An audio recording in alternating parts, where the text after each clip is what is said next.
to get us out of here. Otherwise, if we're cutting down at 25 miles an hour because somebody says you can't go any faster, then we scoot over to the side while the rest of us get out. Okay. What we're talking about is not only having the plans, but having the plans publicized so people are aware of it. And especially when you look at Peavine Road right now. How are you going to get out of here? It's one road. Our next one is commercial. Now, I must have skipped a couple there. Yeah, these are the things that we can only influence. Commercial, government, and public service. We have no control over these. We can try to influence them.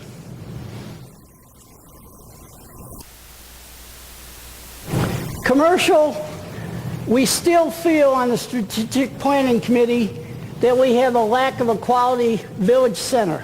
This is something we suggested to the board a couple years ago, but that's still a need. But the only way it's going to work is through commercial developers, not us.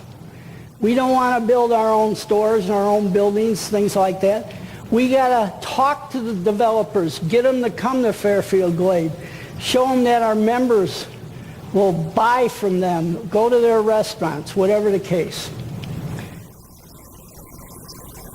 Again, we can only influence. Government. Lack of outreach to city and county governments and residents. I know they just started a government affairs, is that what it is? Committee. So they're starting on this.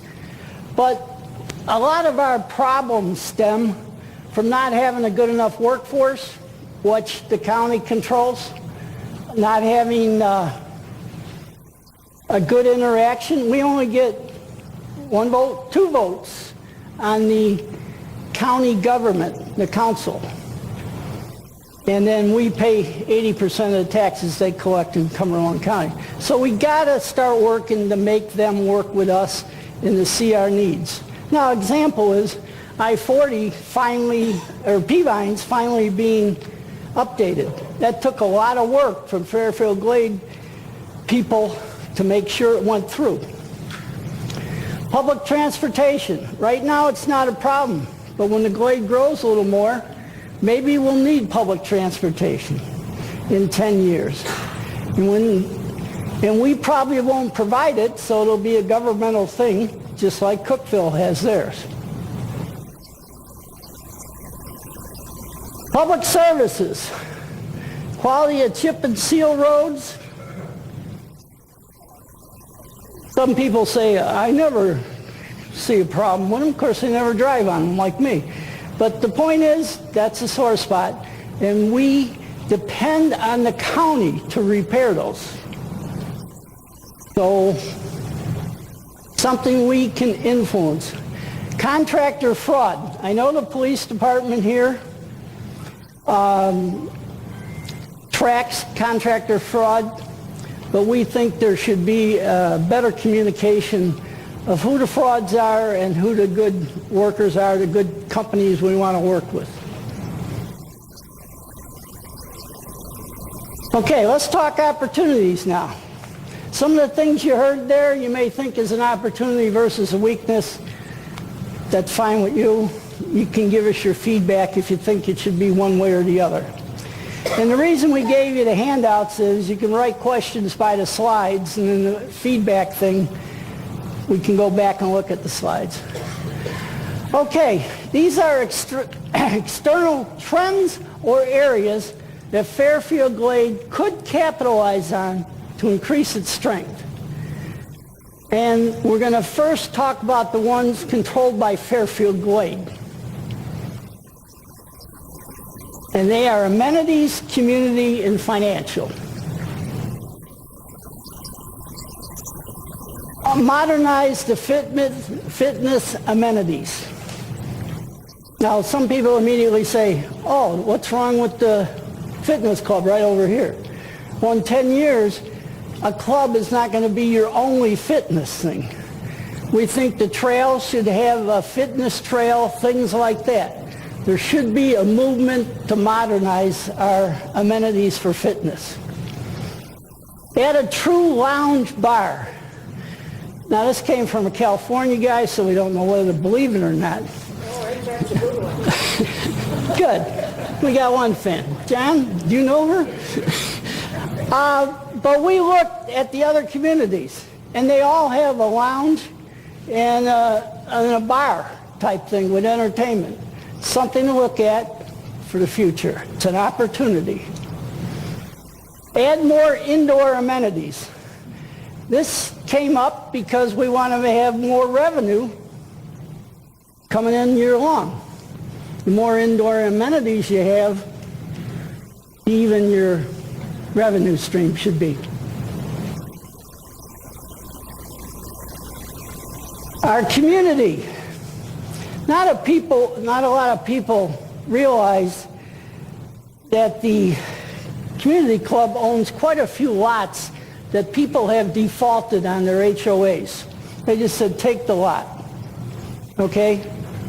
Now, they take the lot, immediately lose membership fees, dues, right? Because people gave up the lot, we own the lot. Well, we could sell these lots at a cut rate, but that screws our partnership with the people building houses around here, or the other people that are selling their lots. So there's got to be a balance or a policy on how we're going to do that.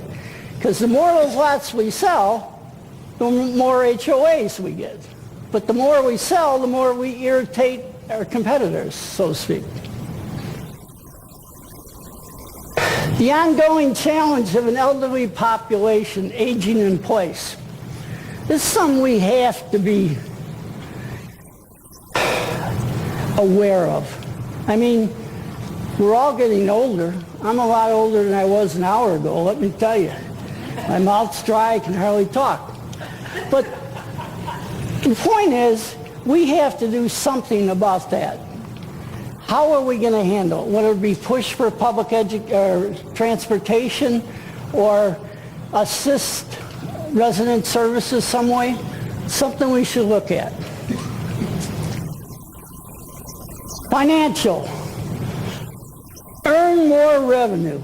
I love telling, I always had CFOs in charge of me, and I hated them because they always wanted to cut costs. And I always wanted to say, why don't you make more money? Then we don't have to cut the costs. But here, we want more revenue from visitors. Not timeshare guests, but daily use of the amenities. We're seeing an opportunity if we can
will say, when you can give me this much revenue per year. Talking about it and getting a petition won't do it. What you're going to have to do, what we're going to have to do, is show them you can make money here. And that's with any business. Create a village center. Again, you saw this as a weakness. We see it as an opportunity. By the opportunity, we mean a bigger one. The weakness is what we have now. We want to have a better, more variety in the village center.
Make sure it gets next phase, which is to do recommendations.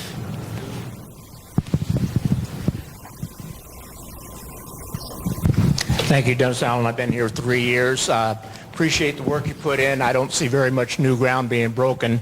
The first page, slide number 2, you said that one of the responsibilities of the Strategic Planning Committee was to identify the national and local trends that's going to affect this community 10 to 15 years out. Right. All right. I'm going to assume that you, in fact, have discharged that responsibility and that there is probably an internal slide showing those threats that you've identified, both or the trends that you've identified, both nationally and locally, and you can share that with us. That was in the first town hall meeting. There is a piece of paper that someone can get that shows the national and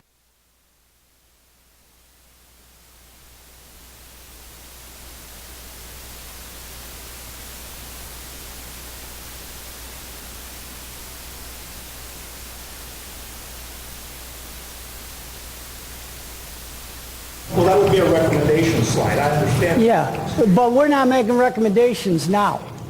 Okay, this is identification. And in the last one, we had emerging trends. We looked 5 to 10 years out of how our community is going to change, what we're seeing in other communities, what we're seeing from the government. Okay, that was the first step before we even identified weaknesses. Okay, and I can get that from you? It should be up on the website, right, Bob? Yes. It's on the website. I think the point the gentleman might be making, though, is to tie those trends to, at the end game, when we're looking at recommendations. So what we have is 2 pieces. We have the trends, now we have this piece. That's where we'll tie it together, but the presentation's available. Is a piece of paper or a slide. What I'm looking for is a piece of paper or a slide where you've identified trends, and you'll have a 50.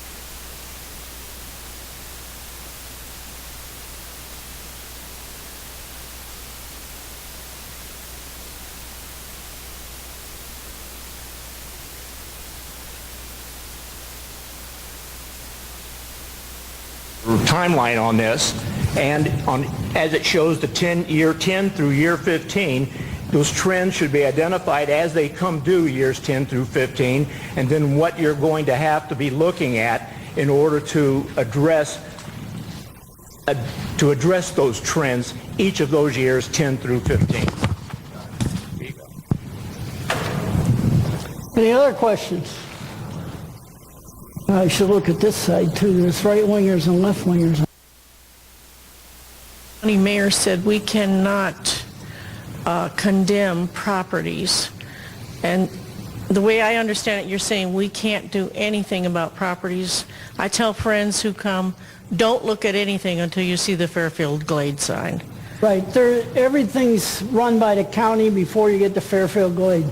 All our regulations only are pertain for members. Okay?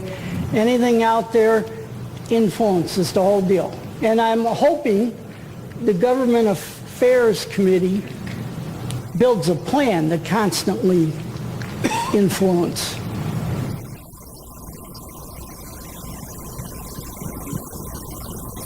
No one wants to talk to you, huh, Bill? Bill?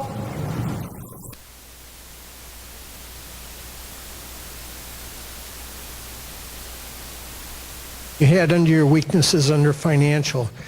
I'm wondering if there shouldn't be something listed there called a strong capital plan. Very strong, meaning going out the same time period you're looking. And how much is it going to cost us for some of the capital improvements we're going to have to make? Things like, capital that goes into the golf courses and so forth. Very detailed, so we can have a roadmap financially of where we're going to go. Good.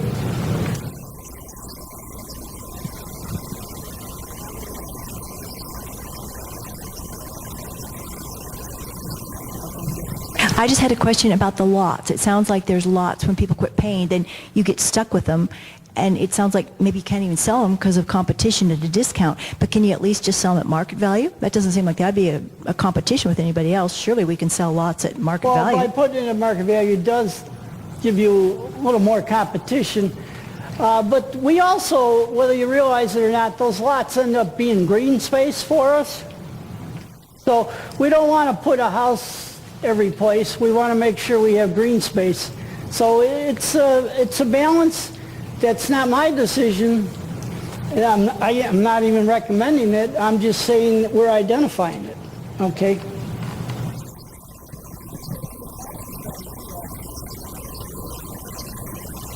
You got to speak into the microphone so the government hears you.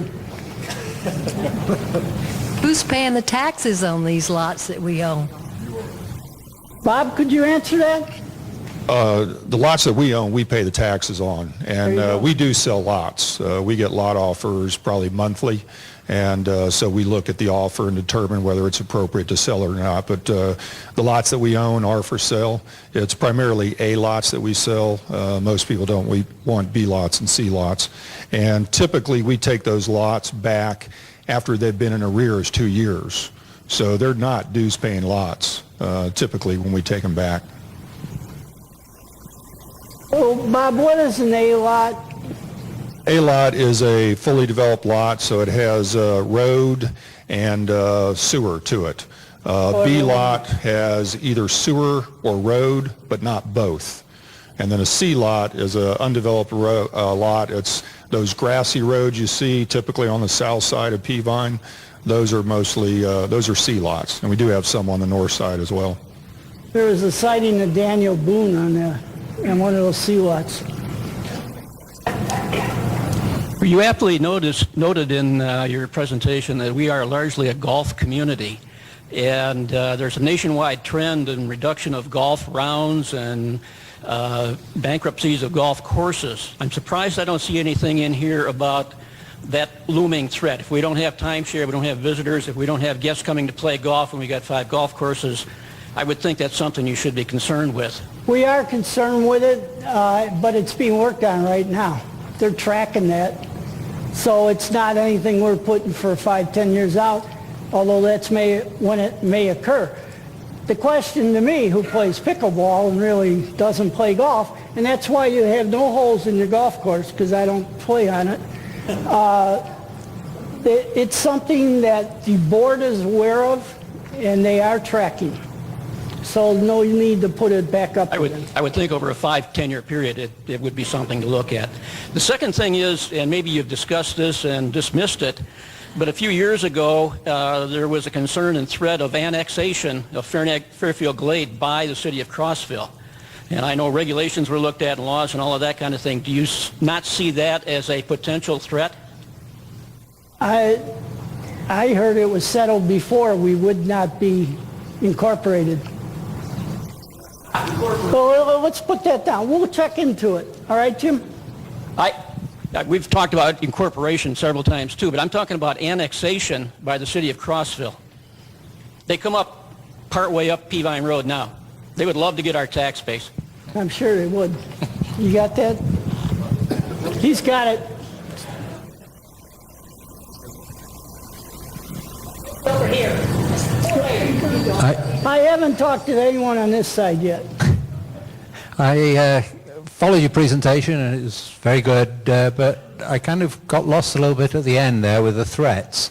I don't know whether it's my understanding or yours or whatever, but I think of a threat as being more something that would impact us, like in terms of what if somebody built 2 golf courses just outside Fairfield Glade and it was a threat to our business, it would suck our customers away, or if Lake Tansy did a huge investment and took timeshare visitors and customers there. Is that sort of thing not considered a threat? It's not considered a threat that we saw, but we'll put it down and we'll go through it when we do our recommendations. Okay.